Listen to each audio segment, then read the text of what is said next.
Haleluya, salam sejahtera bagi Bapak, Ibu, Saudara semuanya.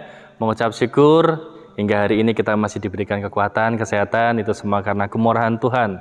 Sebelum kita mendengarkan firman Tuhan pada hari ini, mari kita ucapkan salam revival agar menjadi penyemangat bagi kita semua. Salam revival, berubah, berkarya, menjadi berkat. Puji Tuhan, hari ini kita akan belajar satu tema, yaitu terhindar dari pertengkaran dan kesombongan. Tema ini diambil dari Amsal 17 ayat 19. Mari kita buka Alkitab kita dalam Amsal 17 ayat 19. Akan saya bacakan. Siapa suka bertengkar, suka juga kepada pelanggaran. Siapa memewahkan pintunya, mencari kehancuran. Saya ulangi, siapa suka bertengkar, suka juga kepada pelanggaran.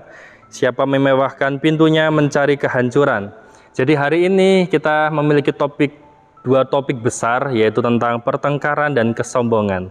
Untuk itu, mari kita belajar bersama dari topik pertama, yaitu tentang pertengkaran. Dari ayat ini sudah sangat jelas bahwa di dalam pertengkaran membawa kita dalam banyak sekali pelanggaran. Untuk itu, mari kita bersama-sama belajar agar kita terhindar dari pertengkaran. Dalam pokok pertama yaitu penyebab pertengkaran. Kita akan belajar dari penyebab pertengkaran. Saya ambil ada 4 hal penyebab dalam pertengkaran. Yang pertama yaitu mudah marah. Amsal 14 ayat 29 berkata, orang yang sabar besar pengertiannya, tetapi siapa cepat marah membesarkan kebodohannya. Lalu dalam Amsal 29 ayat 22, si pemarah menimbulkan pertengkaran dan orang yang lekas gusar banyak pelanggarannya. Jadi memang orang yang cepat marah, yang mudah sekali marah, dia sedang mempertontonkan kebodohannya.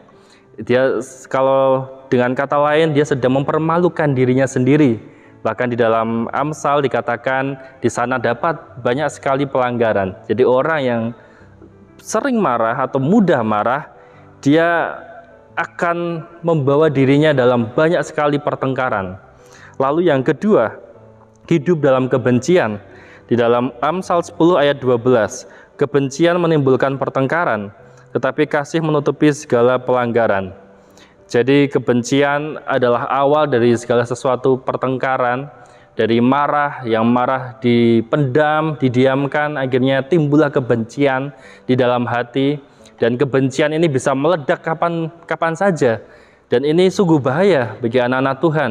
Kita bisa melihat dalam kisah Kain dan Habel, bagaimana Kain sangat benci dengan Habel karena persembahannya diterima oleh Tuhan, menjadi kesukaan bagi Tuhan. Dan akhirnya Kain memendam kebencian kepada Habel, dia merencanakan pembunuhan, dan akhirnya dia mengakhiri adiknya sendiri, si Habel.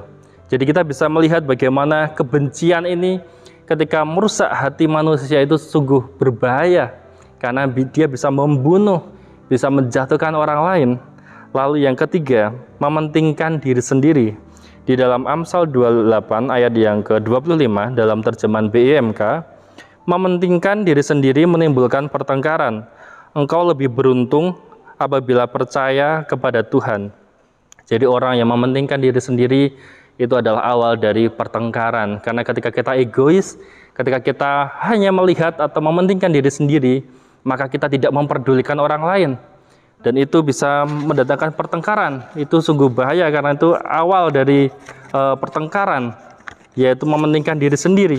Lalu yang terakhir, yang keempat, suka perbantahan. Di dalam Amsal 26 ayat 21 dikatakan, seperti arang untuk bara menyala dan kayu untuk api, demikianlah orang yang suka bertengkar untuk panasnya perbantahan. Jadi perbantahan ini adalah orang yang sedikit-sedikit pengennya debat, sedikit-sedikit tidak terima dengan apa yang orang lain sampaikan ketika tidak cocok dengan hatinya. Dan firman Tuhan katakan hal yang seperti ini, panasnya perbantahan itu menimbulkan pertengkaran. Bahkan kalau kita bisa lihat di dalam kitab Titus, dikatakan, Titus 3 ayat 9 dikatakan, tetapi hindarilah persoalan yang dicari-cari dan yang bodoh, persoalan silsilah, percecokan dan pertengkaran mengenai hukum Taurat, karena semua itu tidak berguna dan sia-sia belaka. Jadi kita bisa melihat dalam kitab Titus ini sebenarnya ayat untuk anak-anak Tuhan, bagaimana anak-anak Tuhan yang sering sekali berdebat tentang pemahaman mereka, penafsiran mereka, liturgi mereka. Dan sedikit kesaksian, sedikit bercerita, saya pernah terjebak dalam hal ini, bagaimana saya merasa tidak terima ketika saya sedang kuliah teologi, lalu berselisih paham dengan beberapa dosen. Dan saya berdebat cukup panjang dengan salah satu dosen dan mengakibatkan cukup fatal karena nilai-nilai saya menjadi buruk ketika itu.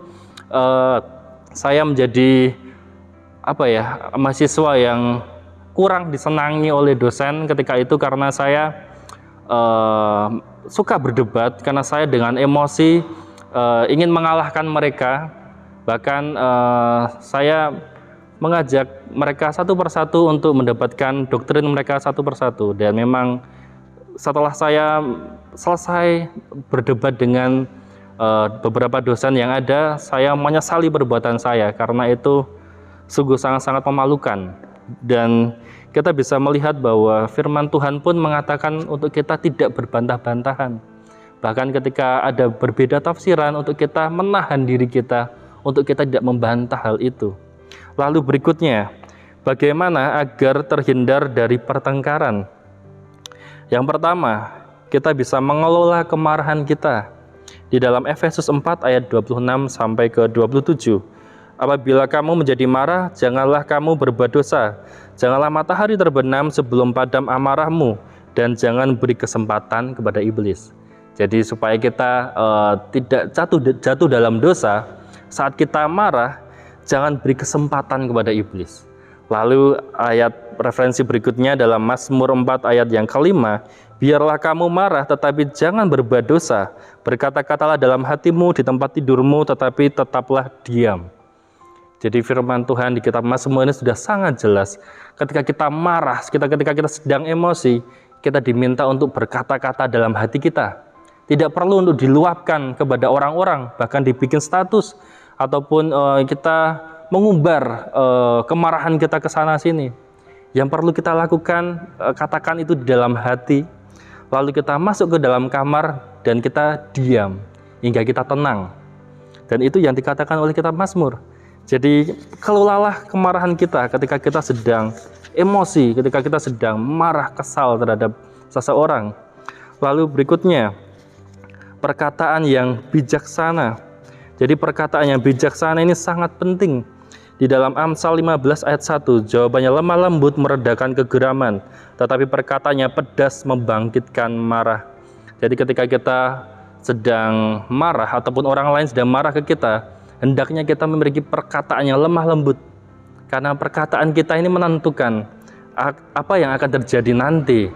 Jadi hendaknya kita bijaksana dalam kita berkata-kata. Lebih baik kita berpikir dahulu sebelum kita mengeluarkan testimoni atau perkataan kita terhadap orang lain.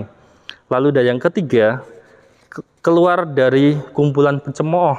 Dalam Mazmur 1 ayat 1 kita semua tahu, dan yang tidak duduk dalam kumpulan pencemooh, supaya kita keluar dari kumpulan orang fasik, keluar dari kumpulan para pencemooh.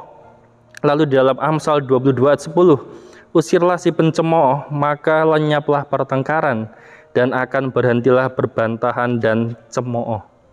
Jadi penting sekali untuk kita memiliki lingkungan yang sehat. Bagaimana kita dapat memiliki orang-orang yang kita percaya, dan itu bisa membangun kerohanian kita.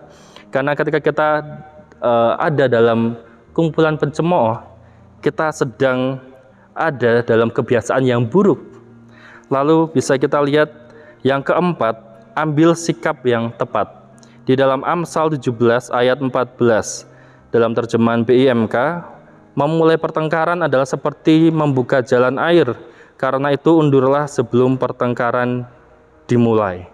Jadi kita diminta untuk mundur ketika pertengkaran akan dimulai. Jadi kita harus ambil sikap dengan sebaik mungkin. Ketika keadaan itu mulai panas, hendaknya kita tidak ikut campur atau masuk lebih dalam, karena itu berbahaya untuk kita. Lalu yang kedua, topik kedua, kita akan belajar tentang kesombongan. Di sini kita belajar 3 hal. Yang pertama, akibat dari kesombongan. Yang pertama, hidup dalam pertengkaran. Jadi ketika kita memiliki kesombongan, kita akan jatuh dalam pertengkaran. Di dalam Amsal 13 ayat 10, keangkuhan hanya menimbulkan pertengkaran, tetapi mereka yang mendengar nasihat mempunyai hikmat. Jadi kesombongan ini tidak jauh-jauh dengan yang namanya pertengkaran. Jadi kesombongan adalah satu bibit bagaimana kita memulai sebuah pertengkaran. Lalu yang kedua, direndahkan Tuhan. Yesaya 2:17, orang sombong akan direndahkan dan orang angkuh ditundukkan, hanya Tuhan sendiri yang diagungkan. Jadi kita sangat tahu bahwa Tuhan tidak menyukai kesombongan. Ketika kita direndahkan Tuhan, itu sungguh menyedihkan bagi kehidupan kita semua. Lalu yang ketiga, mendatangkan kehancuran. Di dalam Amsal 16 ayat 18, kecokakan mendahului kehancuran dan tinggi hati mendahului kejatuhan.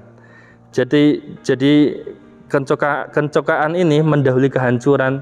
Jadi begitu bahaya ketika kita hidup dalam kesombongan, karena kita sedang berjalan dalam kehancuran. Itu sungguh menyedihkan bagi orang percaya.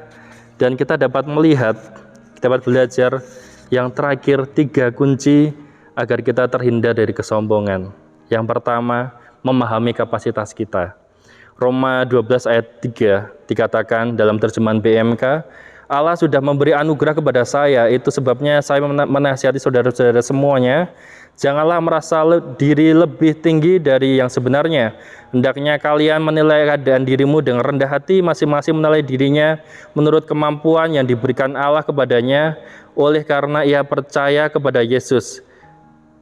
Jadilah apa adanya di dalam Tuhan, memahami kapasitas kita. Jadi sangat-sangat penting untuk kita melihat kapasitas kita, memahami kapasitas kita. Seperti dalam kitab Roma ini, kita bisa melihat bahwa janganlah merasa diri lebih tinggi dari yang sebenarnya. Jadi kita diminta untuk apa adanya saja, sederhana saja. Lalu yang kedua, fokus pada tujuan. Kolose 3 ayat 2, pikirkanlah perkara yang di atas, bukan yang di bumi. Ketika kita memikirkan perkara-perkara yang di atas, ketika fokus pada kehidupan batiniah kita, maka kita akan merasa jauh lebih ringan dalam menghadapi kehidupan ini. Lalu yang ketiga, melakukan kehendak Tuhan. Mazmur 143 ayat 10, ajarlah aku melakukan kehendak-Mu, sebab Engkaulah Allahku. Kiranya roh-Mu yang baik itu menuntun aku di tanah yang rata. Jadi firman Tuhan hari ini mengajarkan kepada kita bahwa kehidupan dalam pertengkaran dan hidup dalam kesombongan itu mendatangkan kehancuran pada kita. Untuk itu saya mengajak untuk kita semua untuk memiliki pengendalian diri dalam kehidupan kita. Kita dapat memiliki fokus dalam kehidupan kita agar hidup kita semakin terarah di dalam Tuhan. Puji Tuhan. Terima kasih telah mengikuti Renungan 79. Kiranya dapat menjadi berkat kita semua. Bapak atau Ibu Saudara yang ingin didoakan untuk pokok doa tertentu, menceritakan kesaksian, baik mujizat, kesembuhan, pemulihan, masalah keluarga, dan lain-lain, dapat disalurkan melalui chat WhatsApp di nomor 081 327 420088. Tuhan Yesus memberkati. Mari kita berdoa. Tuhan Yesus, terima kasih Tuhan untuk setiap berkat-Mu, setiap kemurahan-Mu Tuhan dalam kehidupan kami ya Yesus. Terima kasih Tuhan untuk renungan pada hari ini. Kami dapat belajar lagi Tuhan untuk kami hidup menghindari setiap pertikaian, pertengkaran dalam kehidupan kami Tuhan. Untuk kami terhindar Tuhan dalam hidup, dalam kesombongan Tuhan. Biarlah Tuhan kami terus fokus dalam tujuan hidup kami Tuhan. Untuk kami menyenangkan hati-Mu, untuk kami memiliki tujuan yaitu mengerjakan bagian kami di dalam Engkau Tuhan. Berkati kami semua Tuhan, berkat setiap jemaat-jemaat-Mu yang ada Tuhan, apapun yang sedang mereka pergumulkan, apapun sedang mereka kerjakan Tuhan, mari Tuhan Kau sendiri yang memberkati kami semua Tuhan. Terima kasih Tuhan. Hendaknya jemaat GBD El Shaddai Magelang mengagungkan Engkau ya Allahku, ya Raja, dan Jemaat GBD El Shaddai Magelang hendak memuji nama-Mu untuk seterusnya dan selamanya. Setiap hari Jemaat GBD El Shaddai Magelang hendak memuji Engkau dan hendak memuliakan nama-Mu untuk seterusnya dan selamanya. Haleluya. Amin.